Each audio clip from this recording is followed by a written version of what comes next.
Hey everyone, hope you're doing great. Welcome back to my channel. In today's video, we'll dive into what if Deku faced Todoroki seriously? Smash that subscribe button, and be sure to peek at the description below. Let's begin. The waiting room smelled of antiseptic, floor wax, and the thick, suffocating scent of nervous sweat. It was a sterile purgatory, a concrete box buried deep within the bowels of the UA Stadium, designed to hold 15-year-olds while the world outside chanted for their blood and glory. Izuku Midoriya sat on a wooden bench, his elbows resting on his knees, hands clasped tightly together. Underneath the dark green fabric of his gym uniform, his skin felt hot, vibrating with a hum that only he could hear. It was the hum of one for all. It was the hum of a legacy that was too big for his body, a power that had belonged to the greatest hero in history, and now, terrifyingly, belonged to him. Usually, in moments like this, Izuku's mind would be a chaotic storm of anxiety. He would be muttering, his eyes darting around the room, cataloging the quirks of his classmates, worrying about his shoelaces, worrying about tripping, worrying about disappointing his mother. But today, the noise in his head was different. It was quieter. Sharp. Cold. He looked down at his right hand. He flexed his fingers. He remembered the feeling of the cavalry battle. He remembered the sensation of the air pressure blasting away from his flick, the recoil that turned his bones to gravel. He remembered the look on All Might's face in the infirmary. Pride, yes, but shadowed by a profound, haunting worry. You have to make the power your own, young Midoriya. The words echoed in the silence of the locker room. Izuku closed his eyes. For months, he had interpreted that advice as a mandate to endure pain. To break himself so that others didn't have to break. That was what a hero did, wasn't it? A hero sacrificed. A hero laid down on the wire so others could cross. But then he thought of All Might's true form. The skeletal frame. The hollow eyes. The blood coughed into a handkerchief. That wasn't just sacrifice. That was a warning. If Izuku Midoriya continued to fight by shattering himself, he wouldn't be the symbol of peace. He would be a firework, bright for a second, then gone, leaving the world in darkness. And with All Might's time running out, the world couldn't afford for his successor to be a temporary spectacle. He opened his eyes. The green irises, usually soft and wobbling with tears, were hard. The room was buzzing with low chatter. Ida was pacing, performing robotic stretches near the door. Uraraka was trying to look confident, though she was pale. Bakugo sat in the corner, radiating a silent, explosive menace, his eyes closed, likely visualizing murder. Then, the air in the room seemed to drop 10 degrees. Shoto Todoroki stood up. The scrape of his chair against the floor was loud enough to cut through the ambient noise. The dual-haired boy walked with a fluid, aristocratic grace that annoyed Izuku in a way he couldn't quite articulate. It was the walk of someone who had never had to scramble for anything. Todoroki stopped in front of Izuku. The room went silent. Even Bakugo opened one eye, the red iris gleaming with irritation and curiosity. Uraraka froze mid-breath. Midoriya, Todoroki said. His voice was flat, devoid of inflection, like a judge reading a sentence. Izuku looked up. He didn't stand. He just met the heterochromatic gaze, one eye the color of cold steel, the other a vibrant, unused turquoise. Todoroki. Objectively speaking, Todoroki began, his hands hanging loosely at his sides, I'm stronger than you. It wasn't an insult. It was a statement of fact, delivered with the casual certainty of someone stating that water is wet. Izuku felt a twinge in his chest. A month ago, he would have flinched. He would have stammered, waved his hands, and apologized for existing. Yes, of course, you're the son of the number 2 hero. You're a prodigy. I'm just Deku. But today, the hum of one for all felt different. It felt like a challenge. More capable, Izuku corrected softly. Todoroki blinked, a microscopic crack in his stoic mask. What? You have more control, Izuku said, his voice steady. You have more experience. You have a quirk you've been training with since you were 4. So yes, objectively, your stats are higher. Todoroki stared at him, seemingly processing the lack of submission. He plowed ahead, ignoring the correction. All Might has his eyes on you, doesn't he? The air in the room grew heavy. The secret hung between them, invisible but massive. Izuku didn't flinch. I'm not trying to pry into that, Todoroki continued, his gaze narrowing. But I'm going to beat you. Kirishima, sensing the sudden spike in tension, stood up from a nearby bench. Hey, whoa. What's with the hostility, man? The match hasn't even started. I'm not here to make friends, Todoroki cut him off without looking away from Izuku. I don't care about that. He looked down at Izuku, his left side, the side hidden by his hair, the side he refused to use, seeming to thrum with repressed energy. My old man is watching, Todoroki said, his voice dropping an octave, becoming a growl. He wants me to be his masterpiece. He wants me to surpass All Might using his power. But I'm going to reject him. I'm going to take first place without using my left side. I'll show him. I'll reject his power completely. It was a declaration of war. Not just against Izuku, but against his own father, against his own biology. It was a vow of defiance. In the original timeline, Izuku Midoriya would have been intimidated. He would have felt the weight of Todoroki's trauma and felt empathy. He would have wanted to help. He would have internalized the tragic backstory and made it his mission to save Shoto from his demons, even at the cost of the match. But this Izuku was thinking about the beach. He was thinking about the hauling of trash at 4 a.m. He was thinking about the vomiting, the collapsing muscles, the screaming lungs. He was thinking about the sheer, impossible mountain he had climbed just to stand on the starting line. He was thinking about a corkless boy who had been told to jump off a roof, and the man who had given him a chance to be a hero. And suddenly, looking at Todoroki's cold, arrogant face, Izuku didn't feel empathy. He felt insulted. You're going to win with half your power? The thought bubbled up, hot and acrid. I have to break my fingers just to flick the air. I have to regulate a power that threatens to blow my limbs off every time I summon it. I have the weight of the symbol of peace on my shoulders, a legacy that requires absolute perfection. And you think you can stand in front of me and say you're going to half-ass this? It was disrespect.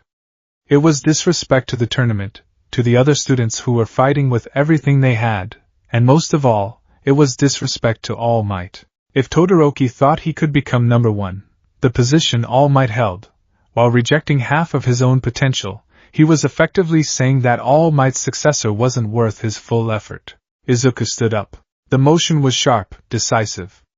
The bench scraped loudly. Todoroki didn't step back, but he paused. Izuku was shorter than him, but in that moment, the green lightning that usually only flickered around him seemed to exist in his posture. You're going to reject your father, Izuku repeated. By winning with just your ice. That's right, Todoroki said coldly. The room was deadly silent now. Even Bakugo was watching intently, his posture rigid. Izuku took a deep breath. He thought about the strategy he had been writing in his notebook. The analysis of Todoroki's fighting style. Over-reliance on ice. Stationary combatant. Vulnerable to close quarters if the ice is bypassed. Lag time due to frostbite. Todoroki was fighting a mental battle. He wasn't looking at Izuku. He was looking past him, at Endeavor. Todoroki-kun, Izuku said, his voice low but carrying to every corner of the room. You're confused about something. Todoroki's eyebrows knit together. What? You think this is a stage for your family drama, Izuku said. Gasps rippled through the room. Kaminari's jaw dropped. Uraraka covered her mouth. Nobody spoke to Todoroki like that. Not even Bakugo. Bakugo just yelled insults. This was a dissection. You think you can come here? Izuku took a step forward, invading Todoroki's personal space, and use us, as props to prove a point to your dad?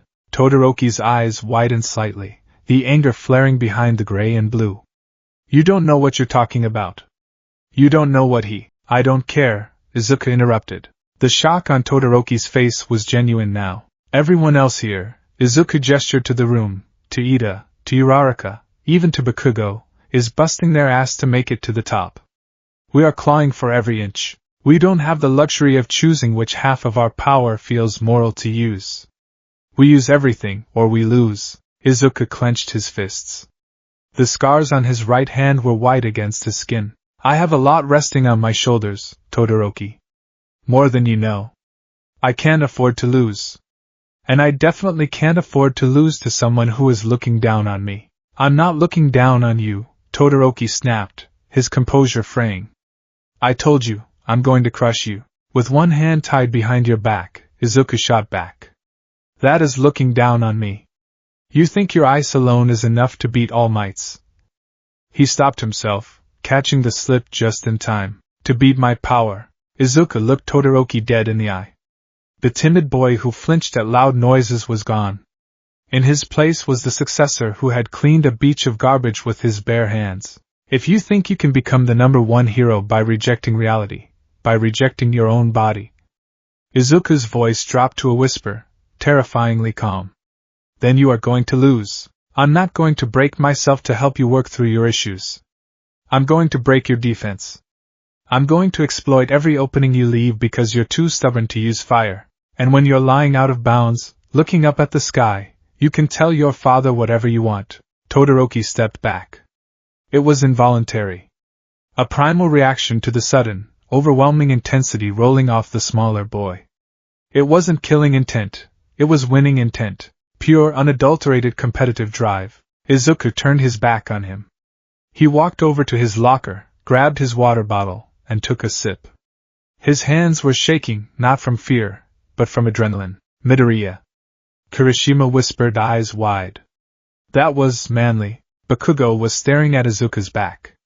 For the first time in years, the expression on his face wasn't simple rage. It was calculation. He had just realized that the nerd wasn't just a pebble in the road anymore. He was a boulder. Everyone. Ida's voice broke the trance, though it was higher pitched than usual. The match is about to begin. We should proceed to the entrance tunnel. The students began to file out, giving Todoroki a wide berth. The ice user stood frozen in the middle of the room for a long moment. His left hand twitched. The sheer audacity of Midoriya's words bounced around his skull. Props? Family drama? Todoroki grit his teeth. You'll regret that, he muttered to the empty air. I'll show you.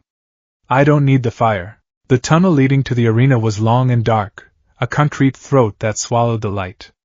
Izuku walked alone, a few paces behind the main group. He pulled his notebook out of his pocket. It was battered, the cover scorched from a previous encounter with Bakugo, the pages dog-eared. He flipped to the page titled Shoto Todoroki. There were sketches. Notes on the ice ridge.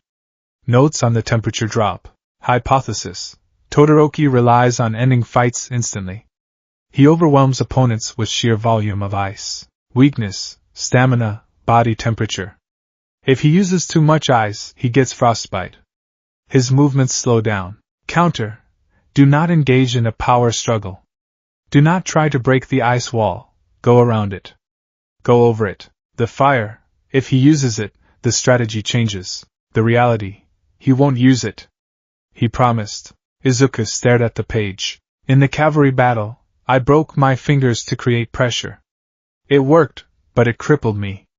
If I cripple myself against Todoroki, I can't fight the next match. I can't fight Kaken. He looked at his hand. One for all 100%.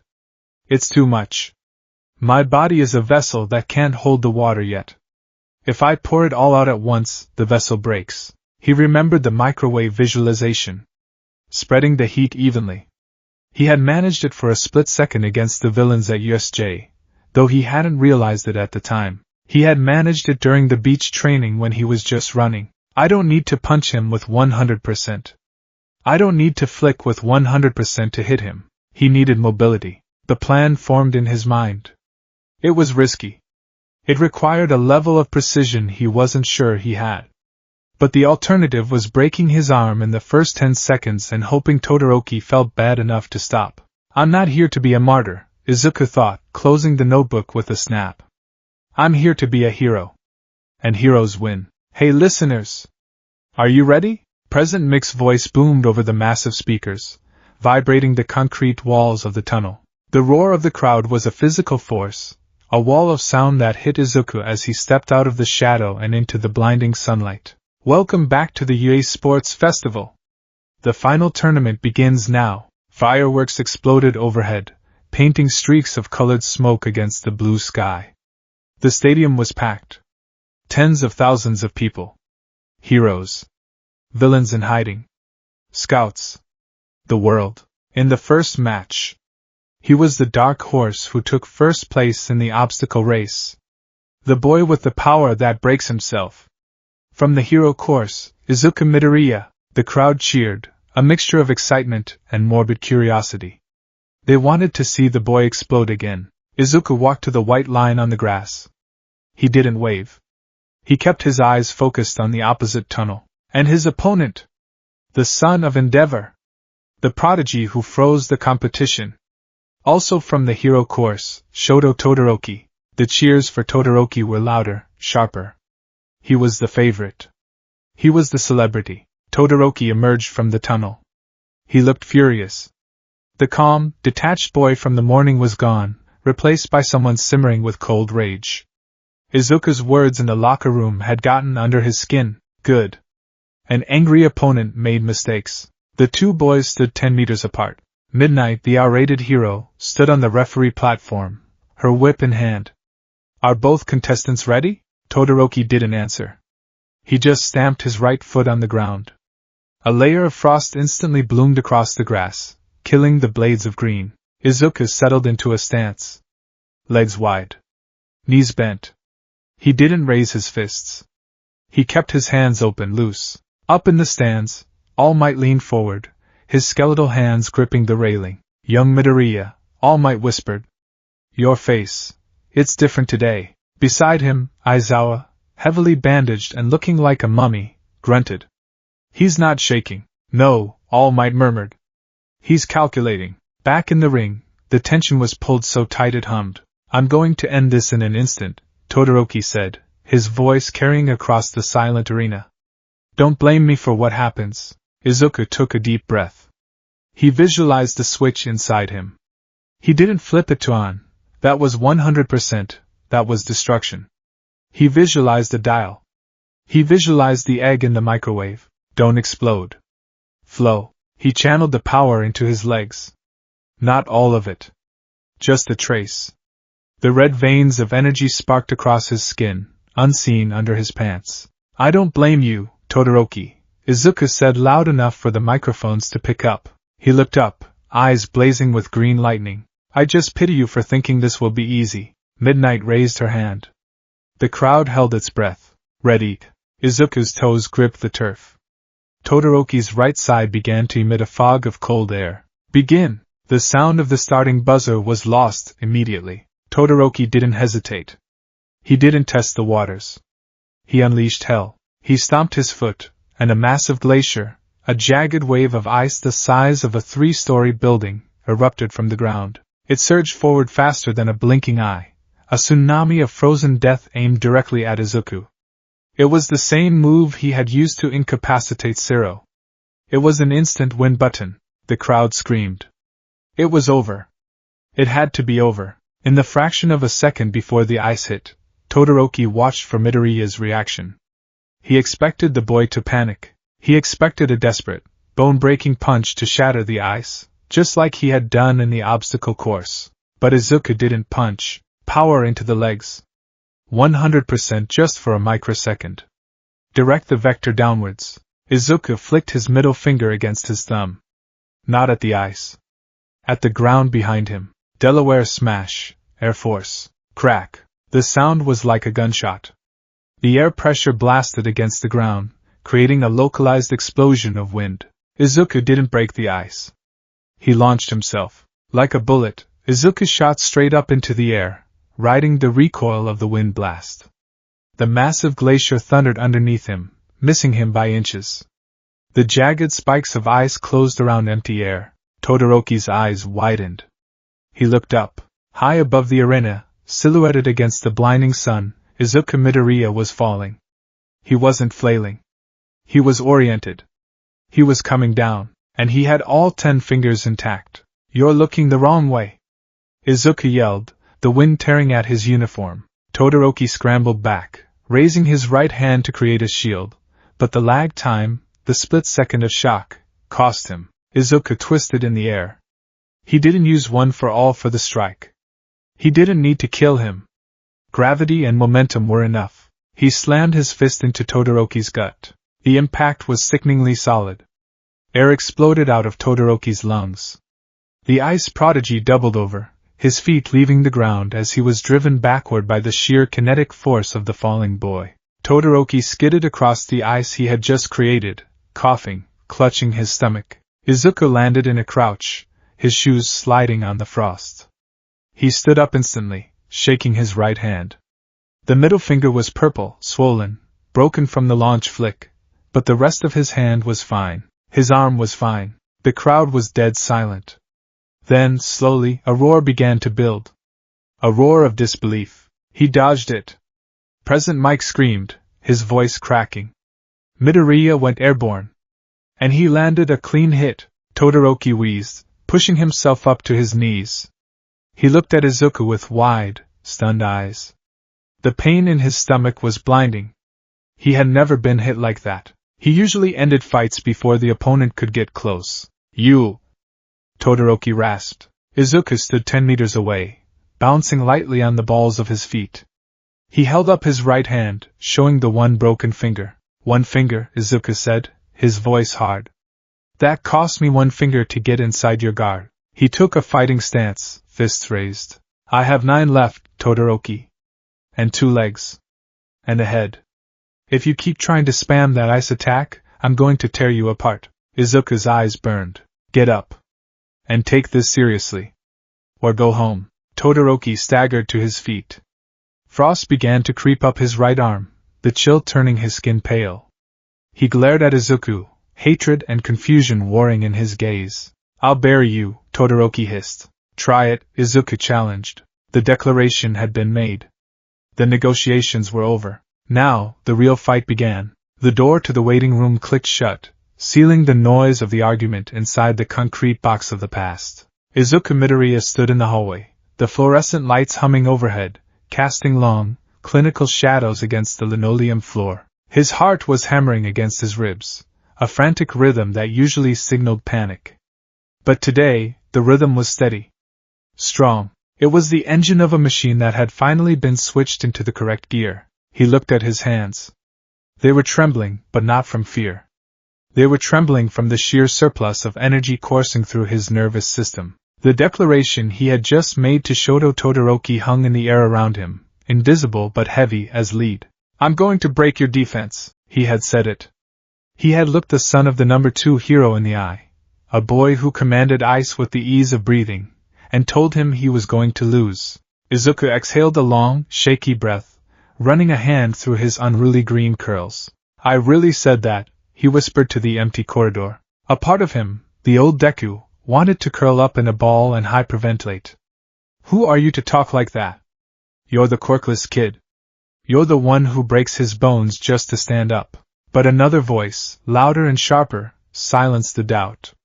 It was the voice of the beach. It was the voice of 10 months of hell.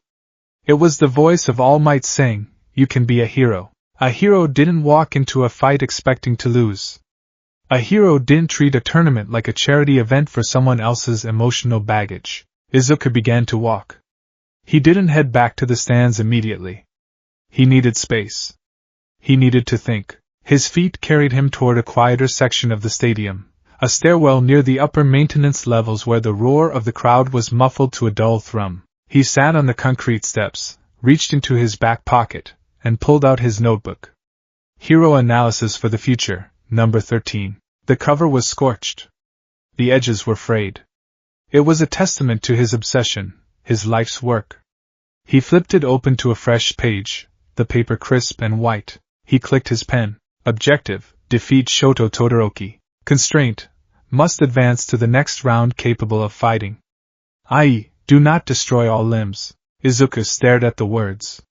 This was the crux of the problem. In the past, his strategy with One for All had been binary, 0% or 100%. Nothing or everything. Life or death. Against the zero-pointer robot, it was 100%.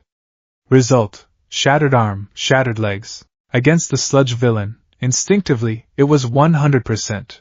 Against Kaken during the battle trial, he had mitigated it, but still destroyed his arm to win. Inefficient, Izuku muttered, the pen scratching aggressively against the paper. It's too inefficient. If I break my right arm to smash his ice, I lose my primary weapon. If I break my legs, I can't move. He closed his eyes, visualizing the bracket. Todoroki's match against Zero Hanta. Izuku replayed the memory of that match in high definition. Zero had been fast. He had tried to wrap Todoroki and swing him out of bounds. It was a good strategy, but Todoroki had reacted with overwhelming force. The giant ice ridge. Analysis of the ice ridge. 1. Speed. Faster than human reaction time if you are standing still or moving linearly. 2. Origin. It travels along the ground. It has mass. It has friction. 3. Weakness. It creates a visual obstruction for Todoroki as well. Once the wall is up, he can't see through it. Izuku scribbled furiously. Line of sight. He relies on the shock and awe, Izuku murmured, his eyes darting across his own handwriting. He expects the opponent to freeze, literally and metaphorically. He expects us to look at the mountain of ice and give up. But the ice had a physical toll. Izuku remembered the steam rising off Todoroki's skin after the cavalry battle. He remembered the slight tremor in Todoroki's left hand, the hand he refused to use. Todoroki's condition. Right side generates ice. Overuse leads to frostbite. Frostbite lowers body temperature. Lower body temperature equals slower synaptic response. Stiff muscles.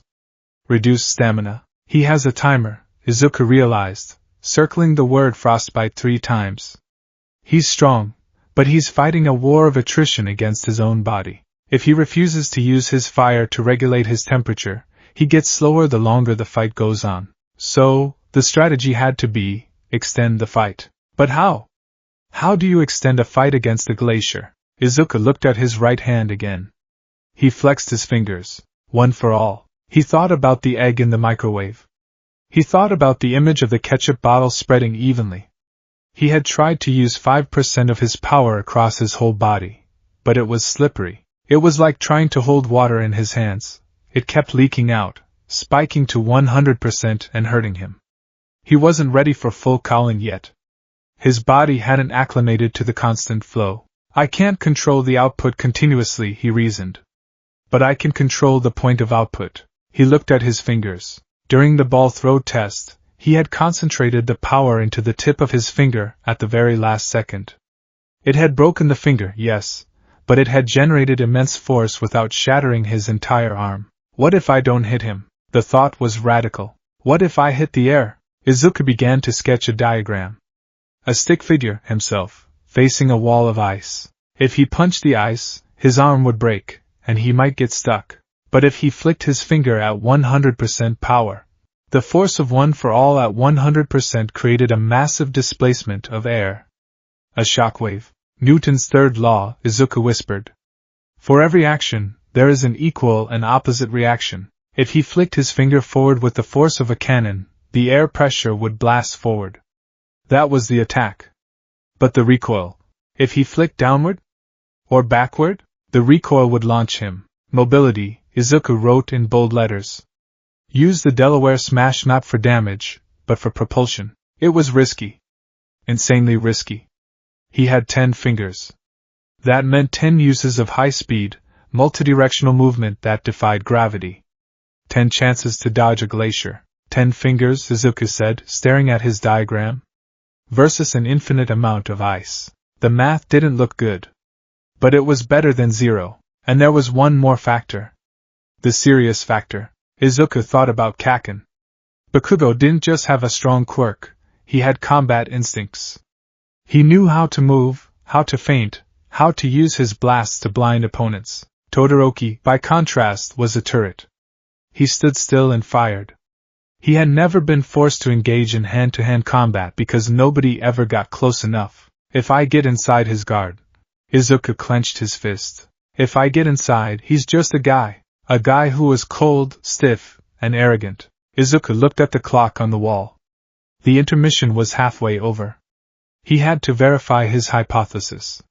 He needed to see the other matches. He needed to confirm that Todoroki's movements were indeed slowing down as he cooled. He stood up, shoving the notebook into his pocket. His mind was racing, connecting dots, building a decision tree that branched out into 100 possibilities. Scenario A. He opens with the giant ridge. Counter, vertical dodge. Scenario B. He tries to freeze the ground to immobilize my feet. Counter, jump immediately. Scenario C. He engages in close combat. Counter, judo throw. Izuku walked back toward the stands, his steps echoing with purpose. He wasn't walking to his execution anymore. He was walking to work. The stands were a cacophony of noise. Students were yelling, heroes were analyzing, and vendors were selling overpriced takoyaki. Izuku slipped into the row behind Class 1A. He didn't want to sit with them yet. He didn't want the questions. He watched the arena. On the screens, replays of the previous matches were cycling. He watched Todoroki versus Siro again. He focused on Todoroki's face in the footage, there, right after the ice ridge formed. A subtle wince. A slight shiver in the shoulders. Todoroki had exhaled a cloud of white mist. He's cold, Izuku thought, vindication surging through him. He creates the ice, but he isn't immune to it. Deku-kun? Izuku jumped slightly. He turned to see Ochako Uraraka standing in the aisle, holding 2 water bottles. Tenya Ida was behind her, looking stiff and concerned, his glasses reflecting the stadium lights. Oh, Izuku said, relaxing his shoulders. Uraraka-san. Ida-kun. We were looking for you, Uraraka said, edging into the row and sitting beside him. She handed him a water bottle. You disappeared after the locker room thing. Ida sat on the other side, chopping the air with one hand. Midoriya-kun. While I admire your competitive spirit, provoking a fellow student before a match is highly irregular. It creates unnecessary friction. Izuku took the water bottle. The plastic was cool against his palm. I didn't mean to provoke him, Ida-kun. I needed him to know. Know what? Uraraka asked softly. She was looking at him with wide brown eyes. She had seen him scared before. She had seen him determined. But she had never seen him look like this, like a drawn bowstring. That I'm not a stepping stone, Izuku said. He looked down at the arena, where the maintenance crew was clearing away the debris from the last match. Everyone thinks Todoroki is going to win. The crowd, the teachers, even you guys, probably. That's not true. Uraraka protested, though her voice wavered slightly. We're rooting for you. Rooting for me, yes, Izuku said calmly. But expecting me to win? Against the guy who froze half the stadium? Ida went silent. He adjusted his glasses. Midoriya-kun, logically speaking, his quirk is formidable. The range alone. I know, Izuku interrupted. He turned to face them. That's why I have to be different this time. I can't just do my best. Doing my best implies that the effort is the goal. But today, the result is the goal. He tapped the notebook in his pocket. I've been analyzing him. He has holes in his defense. He's arrogant. He relies on the ice to end things quickly. If I can survive the first 10 seconds, I can win. Uraraka stared at him. She felt a strange shiver run down her spine. The boy sitting next to her looked like Deku. Same messy hair, same freckles, but the aura was different. It was the aura of someone who had stopped asking for permission to be great. You really think you can beat him? Uraraka asked. Izuku smiled. It wasn't his usual blinding, nervous smile. It was a small, sharp thing. I'm going to ring him out. High above in the faculty box, All Might sat in his deflated, skeletal form. He was coughing into a handkerchief, a speck of blood staining the white fabric. You look terrible, Recovery Girl said, hopping onto the seat next to him. She offered him a gummy candy. I'm fine, All Might wheezed. His sunken eyes were fixed on the student section, zooming in on the green-haired boy sitting between Uraraka and Ida. He's changed, All Might murmured. Who? Midoriya? Recovery Girl followed his gaze. He's just nervous. The boy breaks a bone every time he sneezes. He's probably terrified. No, All Might shook his head. I saw him in the locker room. I heard what he said to young Todoroki. Recovery Girl raised an eyebrow. Oh? What did he say? He told him to stop insulting the tournament, All Might said, a hint of pride coloring his voice. He told him that rejecting his power was a weakness. He challenged him, Chio, not as a fanboy, but as a rival, Recovery Girl hummed. That's dangerous. Midoriya's body isn't ready for a prolonged fight. If he pushes too hard to prove a point, that's what worries me, All Might admitted. He gripped the railing. I told him to make the power his own. I meant that he should find a way to use it safely. But I fear he interpreted it as find a way to win, no matter the cost. Isn't that what you did? Recovery Girl scolded gently. You sacrificed everything to be the symbol. Exactly, All Might sighed. And look at me. He watched Izuku pull out a notebook and show something to Ida. Ida looked shocked. Izuku pointed to the arena, making slashing motions with his hand. He's planning something, All Might observed. He's not going in there to be a punching bag. He's strategizing. Let's just hope his strategy doesn't involve me spending the next 3 hours in surgery, Recovery Girl grumbled. All Might didn't answer. He felt a phantom ache in his side where his injury was. Young Midoriya, you are carrying a burden I never asked you to carry yet. The burden of victory. Don't let it crush you. 30 minutes until the match. Izuku was back in the waiting room. He was alone this time. He had finished his mental simulation. He had played the fight out in his head 50 times. In 40 of them, he lost. He got frozen. He got blasted out of bounds. He broke too many limbs and passed out from the pain. But in 10 of them, he found the opening. He stood in the center of the room and began to stretch. Dynamic stretching. Lunges. High knees. Arm circles.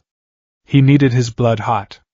He needed his muscles loose. He stopped and looked at the mirror on the wall. The reflection showed a boy in a teal gym uniform.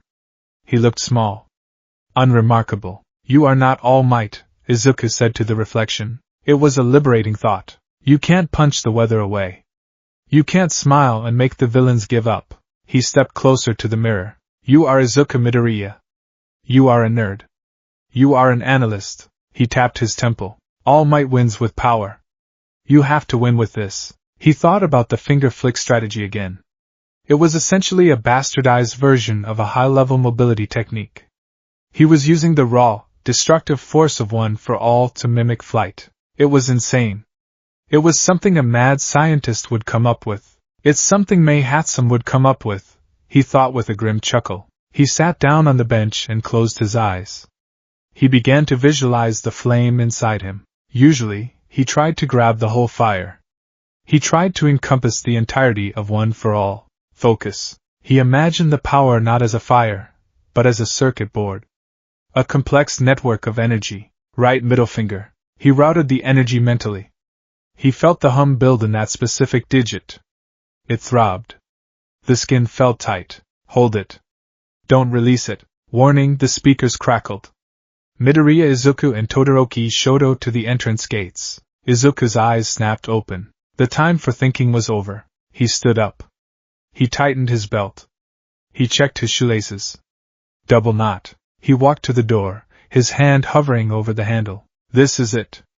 The point of divergence. In another life, maybe he would walk out there just happy to be included. Maybe he would walk out there wanting to save Todoroki from his father's shadow. But right now, Izuku was angry. He was angry at the unfairness of quirks. He was angry at the way the world looked at him. He was angry that Todoroki thought he could coast to victory. He opened the door. The hallway was darker than the waiting room. The tunnel loomed ahead. As he walked, he heard footsteps behind him. He turned. It was Bakugo. The explosive blonde was leaning against the wall near the vending machines, arms crossed, looking casual, which meant he was incredibly tense. Deku, Bakugo grunted. Izuku stopped. Kaken. Bakugo didn't look at him. He looked at the floor. That half-and-half bastard. Yeah? He's underestimating us. Us. Izuku blinked. Bakugo had included himself in the insult. Of course he had. To Bakugo, Todoroki not using his fire was an insult to the entire competition, which meant it was an insult to the future number one, Bakugo Katsuki. He is, Izuku agreed. Bakugo looked up then. His red eyes bore into Izuku. There was no mockery there. Just a fierce, burning demand. Don't you dare lose to a guy who isn't trying, Bakugo snarled. If you lose to him, while he's holding back, I'll kill you myself. It was the closest thing to a pep talk Bakugo was capable of giving. Izuku straightened his back. I won't. Good. Now get out of my face. Izuku turned and walked into the tunnel. The darkness swallowed him, but he carried his own light. The hum of one for all. The heat of his own determination. He replayed his notes one last time. 1. Survive the opener. 2. Close the distance. 3. Break the rhythm. 4. Don't stop moving. He emerged into the sunlight. The roar of the crowd was a physical wave. He was the dark horse. Present Mike was screaming. Izuku stepped onto the grass. He looked across the field. Todoroki was there. He looked calm. Bored, almost. Izuku clenched his right hand into a fist, then extended his fingers. He wiggled them. 10 shots, he told himself. I have 10 shots to change the world. He locked eyes with Todoroki. I analyzed your quirk. I analyzed your habits. I analyzed your trauma. Izuku settled into his stance. Now, I'm going to analyze your defeat. Start. The buzzer sounded, and Izuku's mind went silent, replaced by the pure, crystalline clarity of battle. The preparation was done. The experiment began now. The world narrowed down to a strip of concrete and grass, bounded by white chalk lines. The roar of the stadium, a beast with 50,000 throats, faded into a dull, thrumming vibration that Izuku could feel in the soles of his red shoes rather than hear with his ears. He stood perfectly still.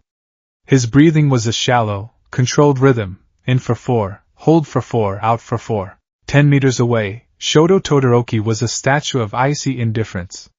The heterochromatic eyes, one gray, one turquoise, were fixed on Izuku, but they didn't seem to be seeing him. They were looking through him, past the stadium walls, toward a future that had been pre-written by a father he hated.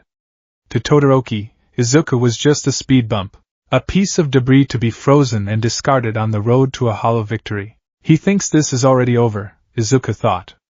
The realization didn't bring fear. It brought a cold, crystalline clarity. He thinks he's fighting the trembling kid from the obstacle race. He doesn't know who is standing here right now. Izuku flexed his right hand. The scars were faint white lines against his skin, a map of past mistakes. He visualized the power of one for all, not as a roaring ocean this time, that was too chaotic, too destructive, but as a pressurized hydraulic line. He didn't need to flood the engine. He just needed one piston to fire. High above, Midnight raised her hand. The whip in her grasp was a stark black line against the blue sky. Ready. The word hung in the air, heavy with anticipation. In the stands, Ochako Uraraka gripped the plastic railing until her knuckles turned white. Beside her, Ida adjusted his glasses, his leg bouncing nervously. Even Bakugo, usually slouching in aggressive boredom, was leaning forward, his crimson eyes narrowed to slits. They all knew what was coming. They had seen it against Zero. The instant the buzzer sounded, the world would turn to ice. Begin! The buzzer screamed. Sound and light exploded simultaneously. Todoroki didn't move his body. He simply stomped his right foot. It was a casual, almost dismissive gesture, the way one might crush a cockroach. Crack boom. The ground groaned. The air temperature plummeted 30 degrees in a nanosecond. From the concrete beneath Todoroki's foot, a nightmare erupted. It wasn't just ice. It was a glacier. A jagged, translucently blue mountain range surged forward, tearing up the grass, swallowing the light. It moved faster than a blinking eye, a tidal wave of frozen death growing taller and wider with every meter it crossed. It was higher than the stadium lights. It was a wall of absolute denial. The crowd gasped as one entity. It was the Zero match all over again. The sheer scale of the attack was a physical weight on the chest. It was meant to induce despair. It was meant to say, give up, you are mortal. I am a force of nature. In the face of the avalanche, Izuku Midoriya's eyes widened. Not with terror. With recognition. Analysis complete. He had watched the tapes. He had calculated the trajectory. The ice moved forward in a linear surge. It was fast, yes. But it was grounded. Izuku didn't brace himself.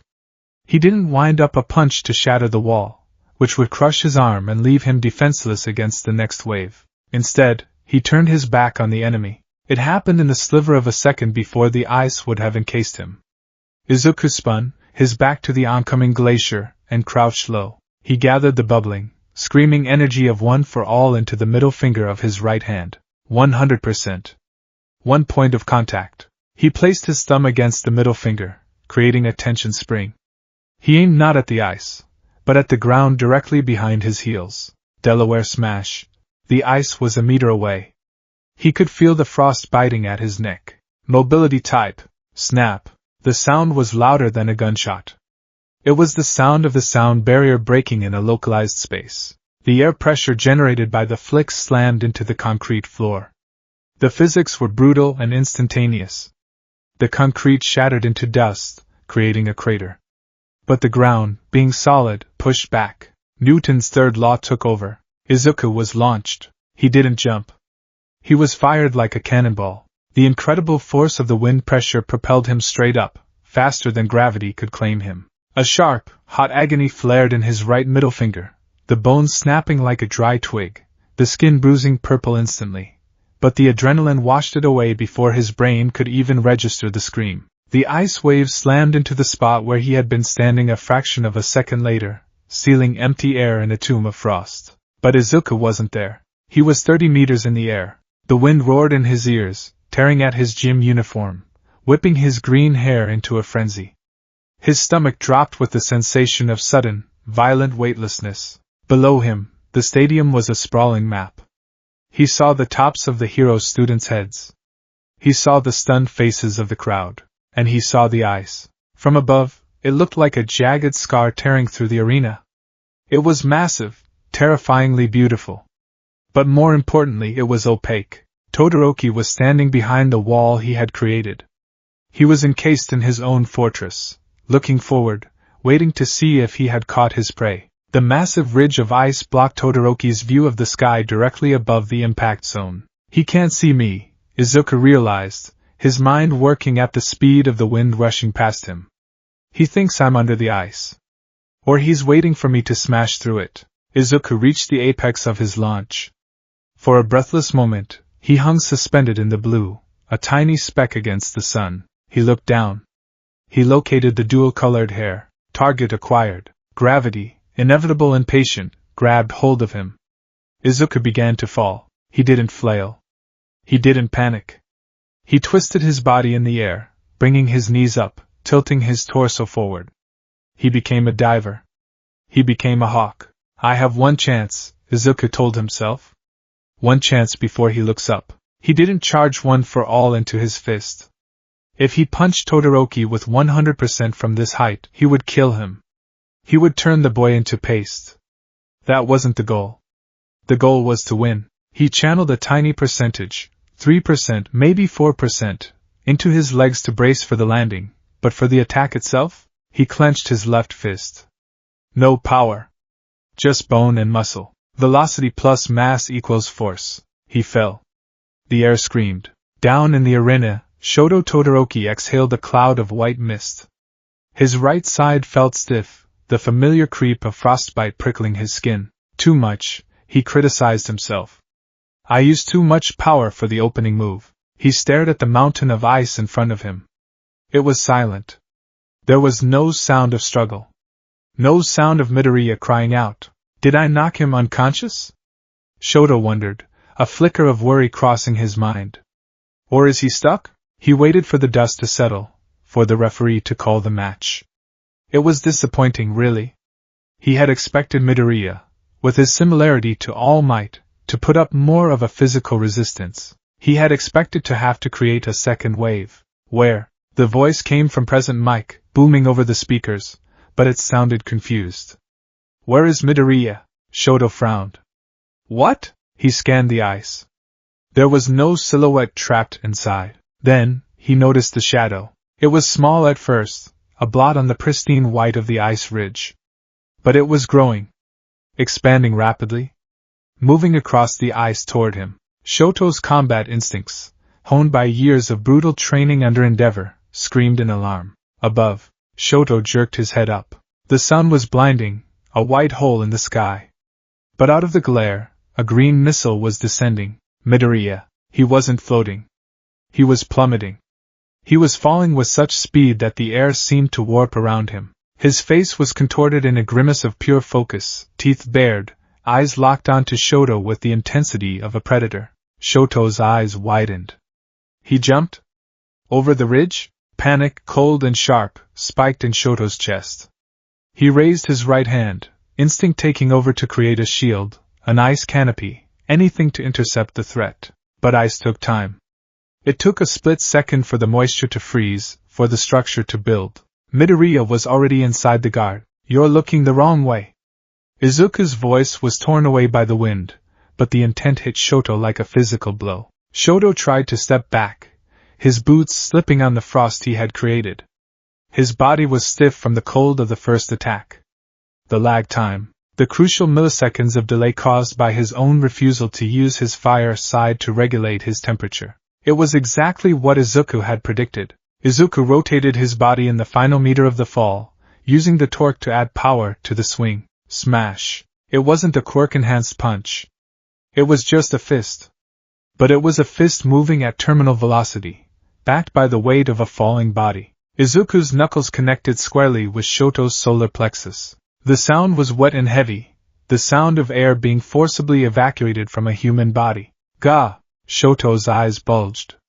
His mouth opened in a silent scream as his diaphragm seized. The force of the impact lifted him off his feet. He folded around Izuku's fist like a wet towel. The momentum of Izuku's fall carried them both.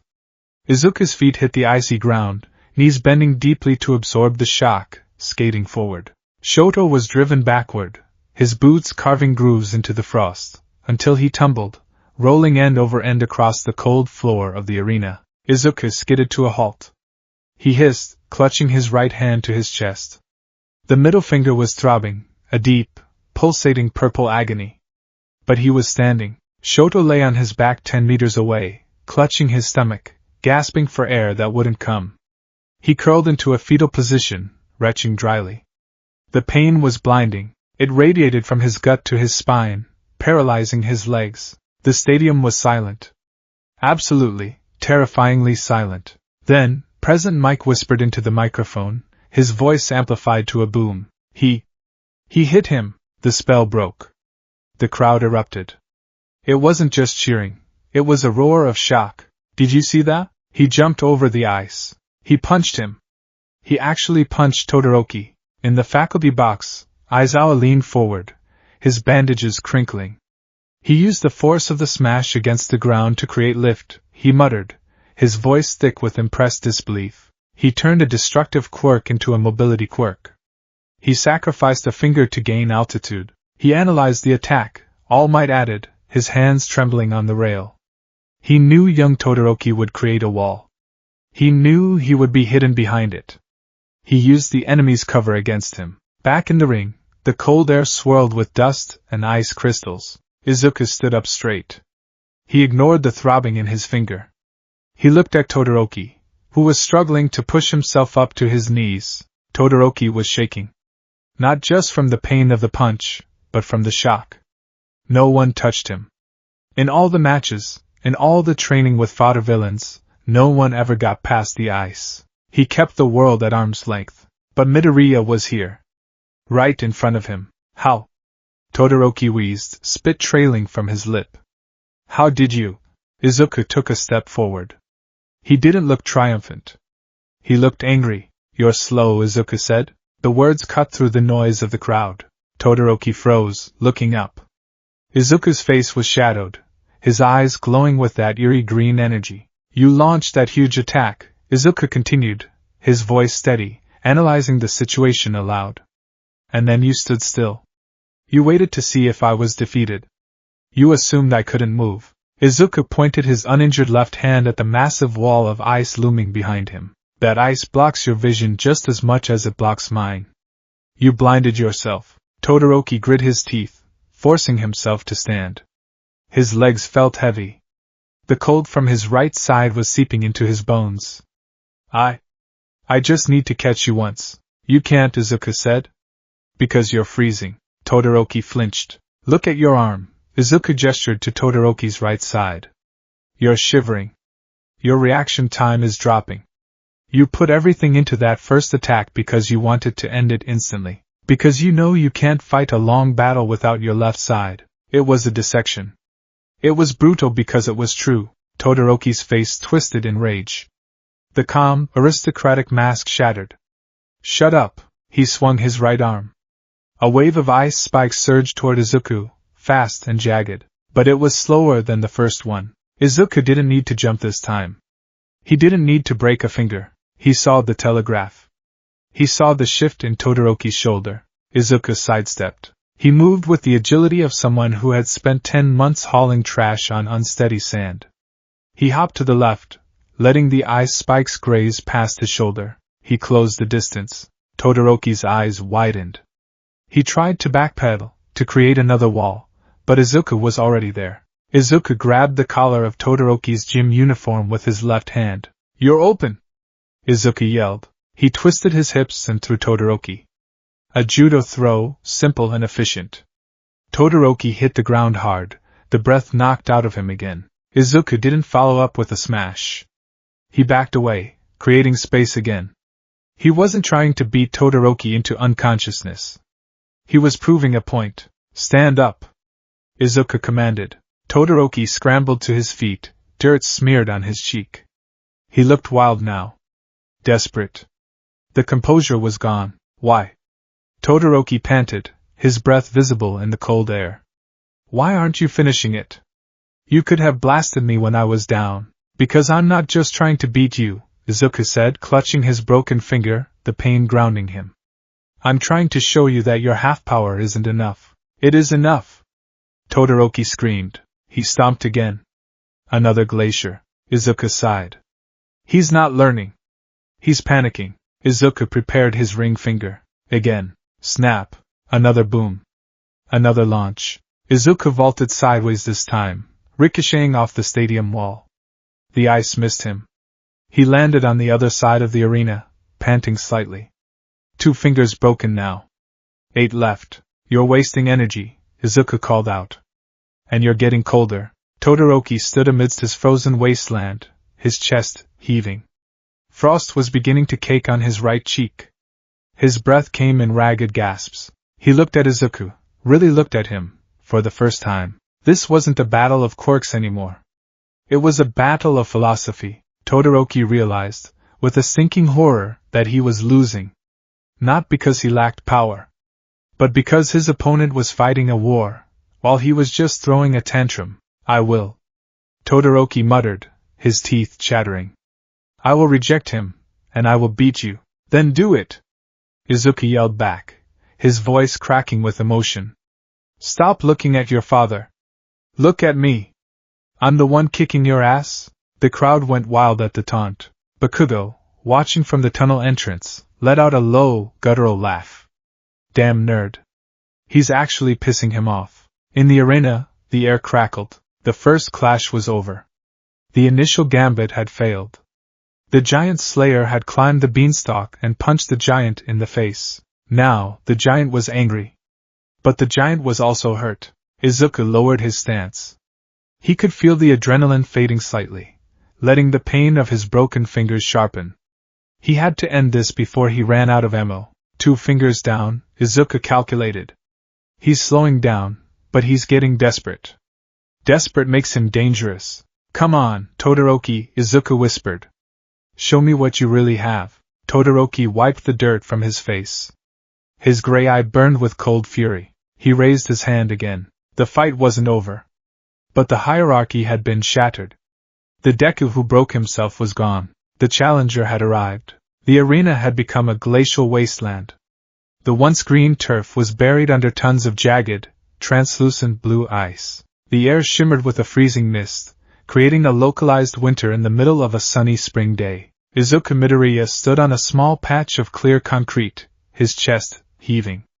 Steam rose from his skin, a byproduct of the intense physical exertion and the heat of one for all coursing through his veins. He held his right hand close to his chest. The middle and ring fingers were purple, swollen and twisted at unnatural angles. The pain was a constant, throbbing drumbeat, a reminder of the price of admission to this fight.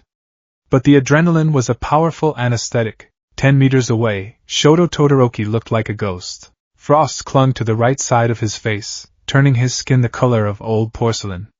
His breath came in ragged, white puffs. He was shivering. It was subtle at first, a tremor in the hands, a twitch in the jaw, but now it was undeniable. The cold he generated was eating him alive. "You're shivering," Izuku said. The observation wasn't a taunt, it was data. Todoroki glared at him, his heterochromatic eyes burning with a mixture of fury and confusion. "I'm fine," he snapped, though his teeth chattered on the last syllable. "You're not fine," Izuku countered, his voice steady despite the pain. "Your movements are sluggish. You're blinking more. Your body is trying to conserve heat. You're fighting biology, Todoroki, and biology is winning." "Shut up!" Todoroki swung his right arm in a wide arc. It was a desperate, angry motion. The ice surged forward. It wasn't the massive, stadium-sized ridge from the opening. It was a chaotic wave of spikes, like the teeth of a subterranean beast erupting from the floor. It was fast, but it lacked the precision of his earlier attacks. Izuku didn't jump this time. He couldn't afford to break another finger for mobility unless it was absolutely necessary. Analyze the vector. It's coming from the right. Izuku dropped low, channeling 5% of one for all into his legs, the maximum he could handle without breaking his bones. The green lightning crackled around his calves. He pushed off. He didn't try to outrun the ice. He ran into the gaps. To the audience, it looked like suicide. Izuku sprinted toward the wall of spikes. But just as the ice threatened to impale him, he pivoted on his heel, sliding under a jagged overhang. He vaulted over a smaller ridge, using his left hand, his good hand, to push off the frozen surface. He was dancing through the avalanche. Slip. Duck. Roll. It was the beach training. It was dodging trash falling from the pile. It was Gran Torino's brutal lessons on situational awareness, accelerated by the desperate need to survive. A spike of ice shot toward his face. Izuku didn't have room to dodge. Precision shot. He snapped his right index finger against his thumb. Not a full 100% blast. He held back, visualizing the tap turning just enough to create pressure without shattering the bone completely. Maybe 20%? It was a guess. A gamble. Snap.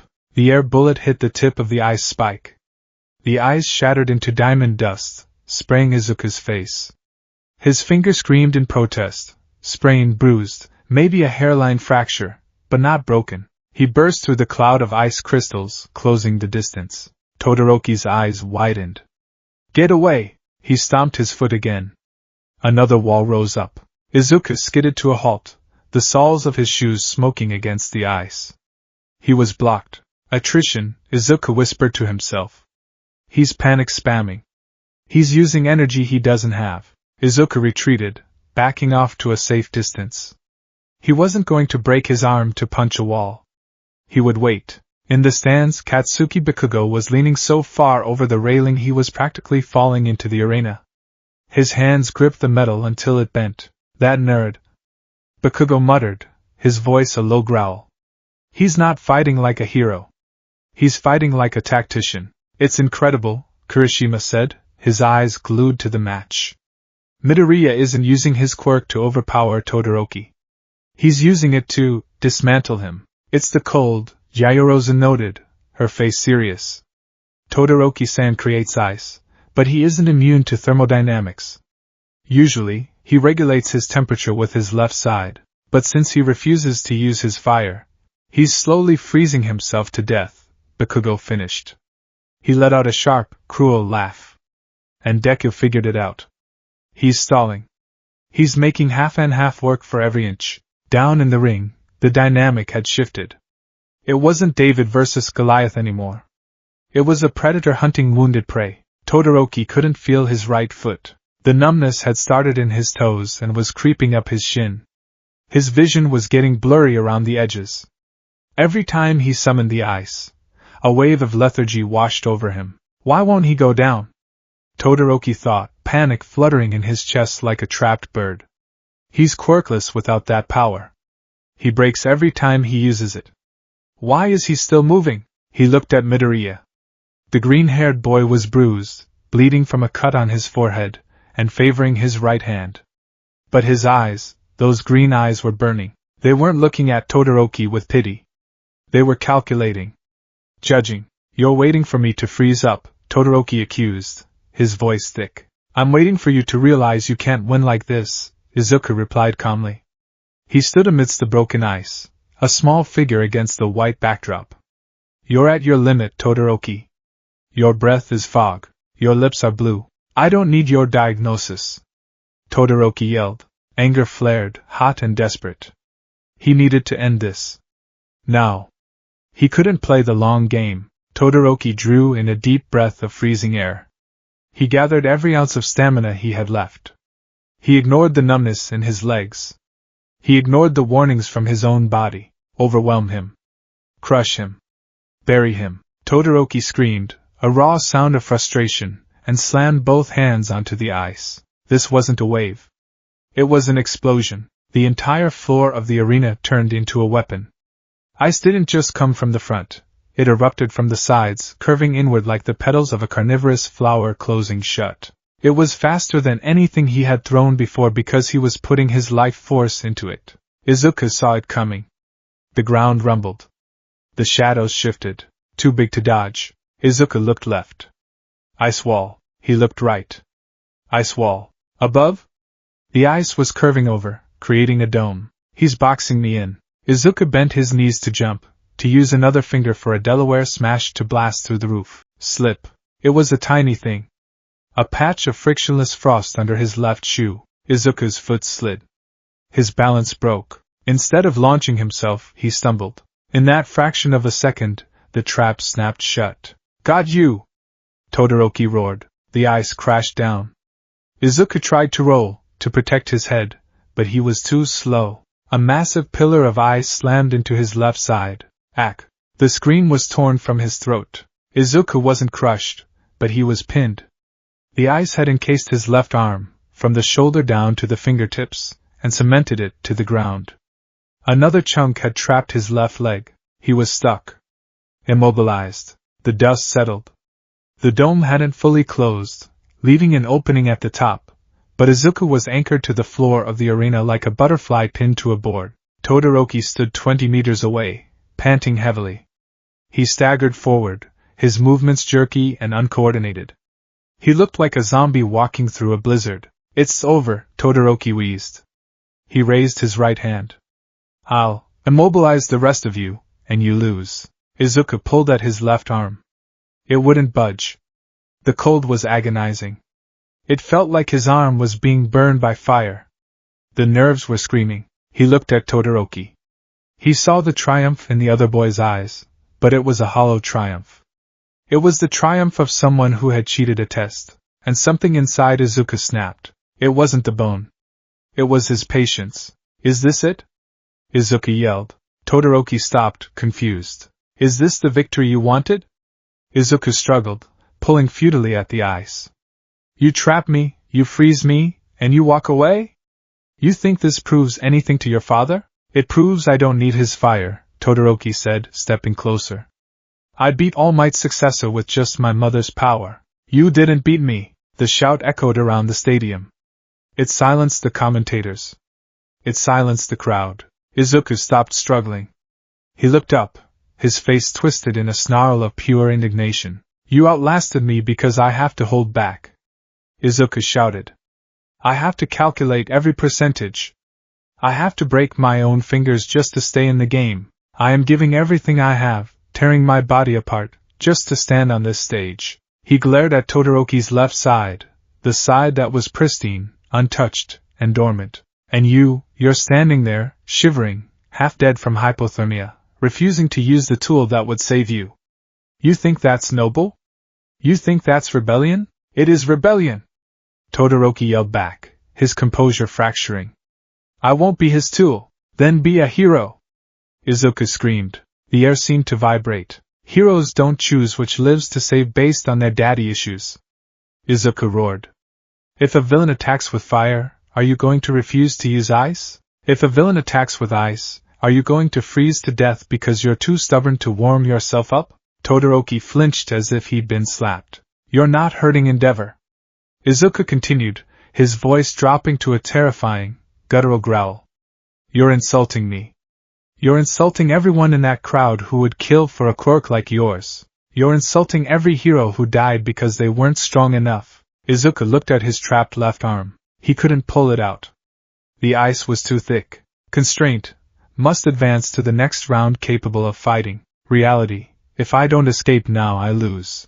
I'm not going to lose to a half-assed effort, Izuku said softly. He clenched his right fist. The broken finger screamed. He looked at his trapped left arm. One for all. 100%. He didn't aim at Todoroki. He didn't aim at the air. He aimed at the ice encasing his own arm. Midoriya, don't! Todoroki realized what he was doing. His eyes went wide with horror.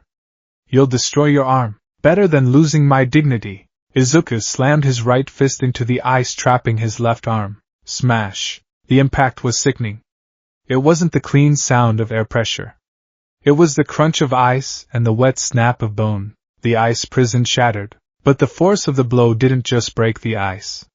It broke Izuku's left arm. The radius and ulna snapped under the pressure of his own attack combined with the resistance of the ice. Izuku screamed. It was a raw, animalistic sound of agony, but he was free. He scrambled back, clutching his broken, dangling left arm against his chest. His right hand was purple and battered. His left arm was useless. He stood up. He was swaying. His face was pale, beads of sweat freezing on his forehead. But he didn't fall. Todoroki stared at him.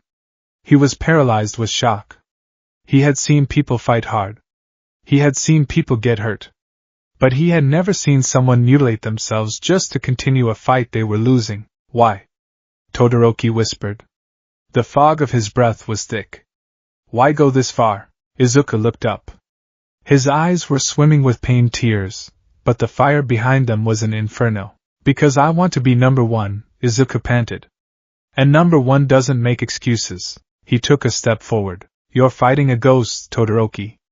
You're fighting your dad in your head. But I'm right here. I'm the one bleeding.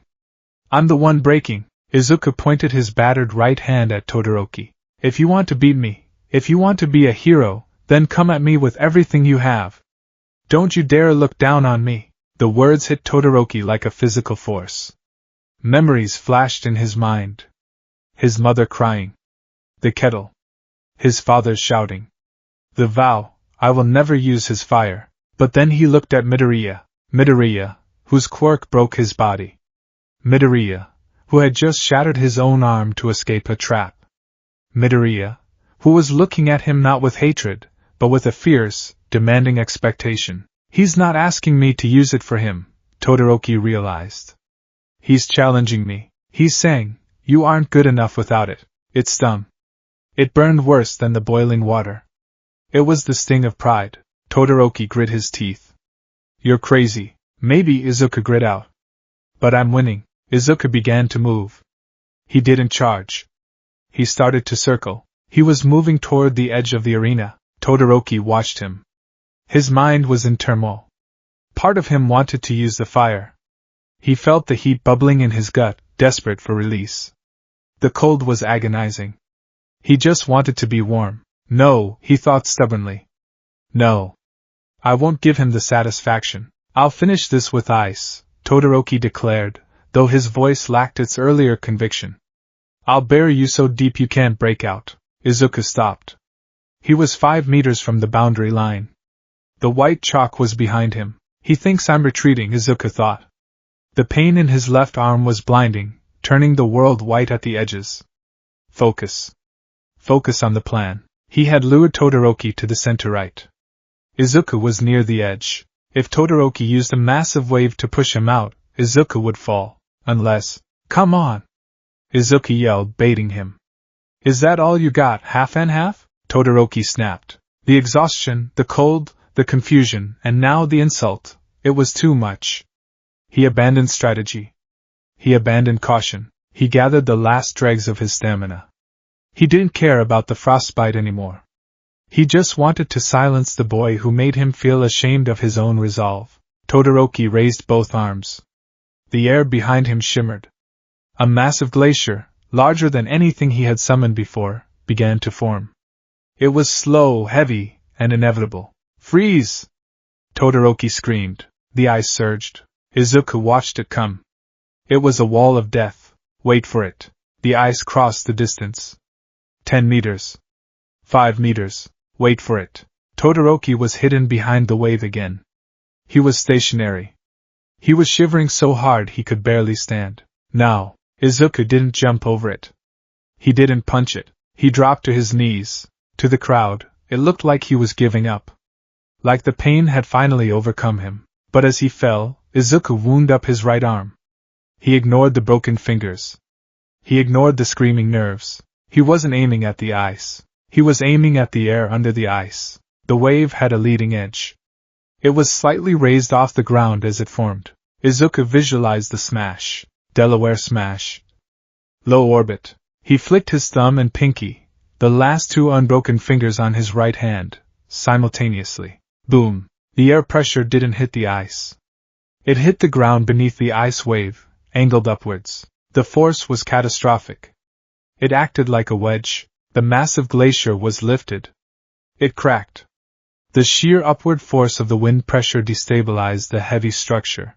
The ice wave didn't stop, but it was deflected upwards, passing mere inches over Izuku's head like a jagged ceiling. Izuku was in the eye of the storm, and through the gap he had created under the ice, he saw Todoroki's legs. Todoroki was standing there, arms extended, expecting the impact. He didn't see Izuku drop. He didn't see the deflection. Izuku pushed off his legs. He scrambled forward on the ground, sliding under the rising ice like a baseball player stealing home. He burst out from under the wave, right at Todoroki's feet. Todoroki looked down. His expression was one of pure, unadulterated shock. Izuku didn't have the strength for a punch. His arms were broken or useless, but his legs worked. Izuku spun on his back, scissoring his legs around Todoroki's ankles. OFA 5% leg sweep. Izuku torqued his hips. Todoroki, stiff with cold, unbalanced by the exertion, didn't stand a chance. He fell. He hit the ground hard. Izuku didn't stop. He scrambled on top of him, not to punch, but to position. Todoroki tried to push him off, but his hands were frozen blocks of ice. He was too slow. Izuku rolled over Todoroki, grabbing the boy's shirt with his teeth because his hands wouldn't work. He used his momentum to throw them both. They tumbled. The edge of the ring was right there. Izuku slammed his heels into the ground to stop his own momentum. Todoroki kept rolling. He rolled over the white line. He rolled onto the grass. He stopped. Silence descended on the arena. The massive glacier loomed over them, a monument to a battle that had just ended. Izuku lay on the concrete, gasping, his body a wreck of broken bones and bruises. He stared up at the sky. It was blue. It was beautiful. Todoroki lay on the grass, out of bounds. He stared up at the same sky. He felt cold. So cold. Midoriya hadn't saved him. Midoriya hadn't fixed his family. But as Todoroki lay there, defeated by a boy with 2 broken arms, he realized something. The fire inside him, the one he had refused to use, was still there. And for the first time in 10 years he didn't hate it. He just wished he was warm. Winner. Midnight's voice wavered, breathless. Izuku Midoriya. The crowd didn't cheer immediately. They were too stunned. Then, slowly, the applause started. It wasn't the raucous cheering of a blood sport. It was the respectful, thunderous applause for a war. Izuku closed his eyes. I won. And then, the pain finally caught up with him, and the world went black.